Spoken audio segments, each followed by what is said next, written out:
Now, we will see what is a data handling. Data handling means grouping each type of object and counting the objects in each group. Data handling makes it simple to keep a record of the different objects we have. We collect data in order to find more information about the real-life issues. When recording data from an experiment, it is sensible to use a data collection sheet, which makes it easy to record results quickly and effectively.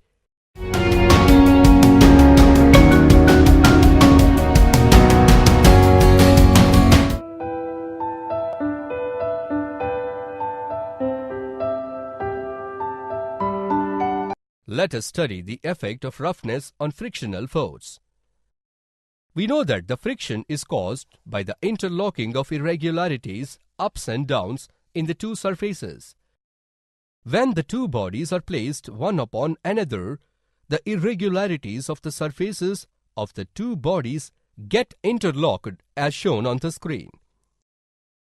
When a force is applied on one body to slide it upon another body, its interlocked irregularities oppose the applied force, which appears to us in the form of friction. It is for the same reason that a sufficient force has to be applied before one body starts sliding upon another body. Therefore, the force of attraction is greater on the rough surfaces because a large number of irregularities, up and downs, exist on them.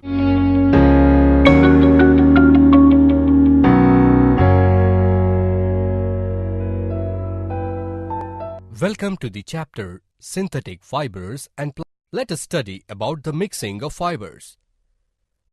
The process of combining different fibers into a single fabric is called blending. This process is made to improve the quality of blended fabric and provide the desired characteristics. But long fibers cannot be used in that process, so they are being cut into smaller staple fibers, and only after that they are blended into fabric. When a fiber is combined with other fibers, certain qualities of the first fiber are combined with the qualities of the other fibers, and they give us a blended fabric which possesses the best qualities of both. Blending helps us to reduce the limitations of both fibers.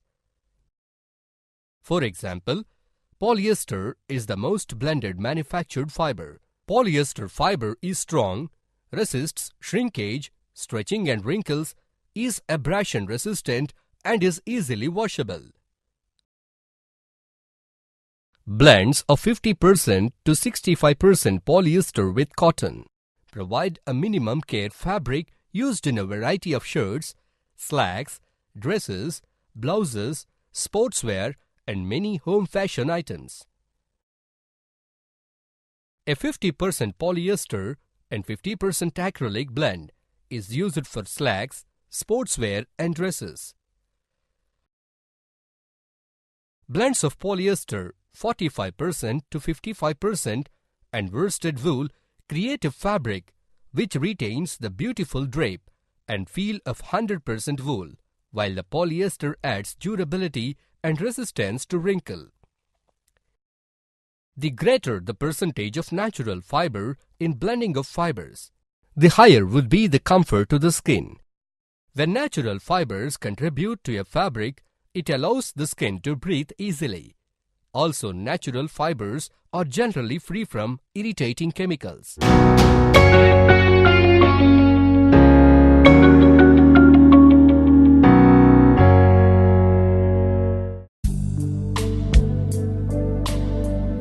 Let us study about environmental pollution check. One day, Bunty and his father Anand went to bazaar on a motorbike. On the way, a traffic constable stopped them and asked his father to show his driving license and other documents. Anand showed all documents and driving license.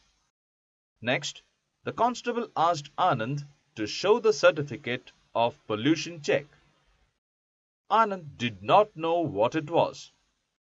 Traffic police fined Anand and asked him to go to a nearby certified pollution check center for pollution check certificate. Anand went to the pollution checkup center. There, the emissions from his bike were checked and they issued a pollution under control certificate with the details of amount of pollutants in the emissions. In the evening, Bunty observed the pollution under control certificate. On the certificate, he found the Transport Department issues the pollution under control certificate. PUCC is valid for 6 months.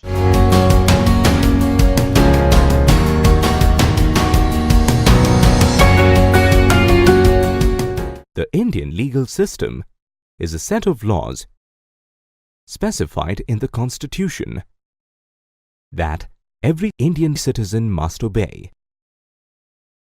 Every year, members of Parliament pass several new laws and revise existing ones. But the Parliament is not solely responsible. Citizen participation is critical in lawmaking as they are the best judge on how laws need to evolve. Through the use of TV reports, newspaper editorials, radio broadcasts, and local meetings, citizens are able to share their views. Did you know that in 2005, the Parliament passed the Right to Information Act to help citizens openly question what their government was doing? For instance, some laws are criticized as being repressive. The Hindu Succession Act was criticized for its bias towards men and disregarded for women. After many protests, the Hindu Succession Amendment Act 2005 came into play, making sons, daughters, and their mothers equal shareholders of family property. While protests are one form of citizen participation, lobbying is another form. Lobbying is the continuous act of trying to influence lawmakers.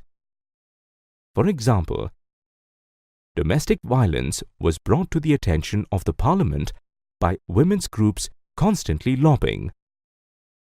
Finally, the Protection of Women from Domestic Violence Act of 2005 came into effect. So, what do you do if you want to get a law passed? Where would you start? You witness or experience an event that is unfair to you or someone you know. There are many people like you across the country suffering, but there is no law that addresses the issue.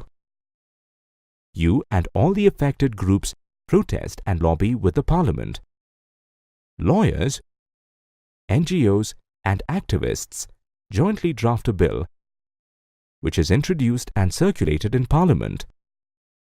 If approved, the bill is tabled in the Lok Sabha, but the Parliament's version of the bill might fall short of the citizens' expectations.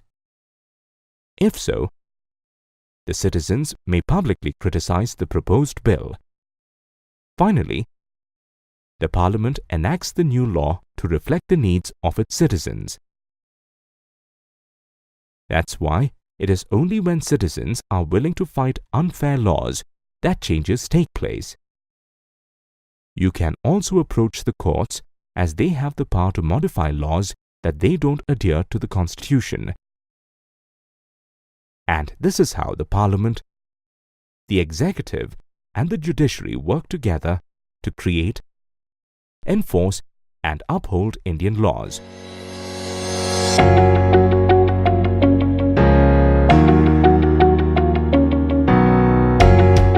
Most of us like cookies. There are other forms of cultivation which are equally popular. These are sericulture, pisciculture, viticulture, and horticulture. Similar to agriculture, these names have a Latin origin too. Let's look at some of these common forms of cultivation. Sericulture is the art and science of rearing silkworms to produce raw silk. Farmers often use sericulture as a form of supplementary income. It involves activities such as the cultivation of food plants to feed the silkworms and the extraction of raw silk yarn from the cocoons of the silkworms for processing and weaving. Sericulture derives its name from the Latin word sericulus, meaning silk, and cultura, meaning cultivation. Another common cultivation activity is pisciculture. Pisciculture is the scientific method for breeding fish in specially designed ponds, tanks, or lakes. Pisciculture is done purely for commercial purposes. Pisciculture derives its name from the Latin words pisci, meaning fish, and cultura, meaning cultivation.